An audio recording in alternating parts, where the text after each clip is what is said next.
रायगड़ा जिला पद्मपुर ब्लॉक स्थित अभ्यास टेक्नो स्कूल परिसर मध्य पूर्व प्रस्तुति क्रमे राज्य स्तरीय कविता पाठोत्सव विद्यालय अध्यक्ष दिव्य देवाशीष दुबे, सभापति और विद्यालय संपादक लाडी तुकाराम तथा शिक्षयित्री गायत्री पंडा और मुरली ओडी आभाकत्व एक रंगारंग परिवेश थिबा रंगमंचर अनुष्ठित हो जाइछि। इत्य अवसर में प्रथम श्री जगन्नाथ प्रतिमूर्ति सम्मुख में निमंत्रित अतिथि मान द्वारा घी दीप शुभ नारिकल भांगी कार्यक्रम शुभारंभ कर तत्पर निमंत्रित सम्मानित अतिथि मानक मानपत्र पुष्पगुच्छ पुडौकन विद्यालय कर्मकर्ता माने प्रदान करथिले।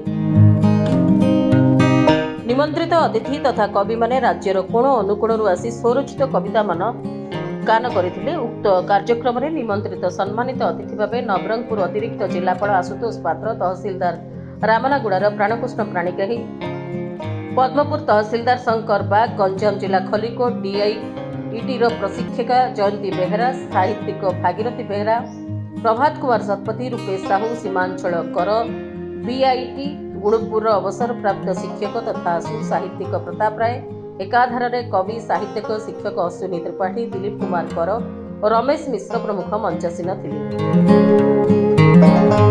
दूर दूरांतरू आसीथिबा कवि और कवयित्री माने निज निजर स्वरचित कविता मान गान कला परे निमंत्रित अतिथि मानक कर कमल रे सेमानकु मानपत्र दे उत्साहित करा जायतिला।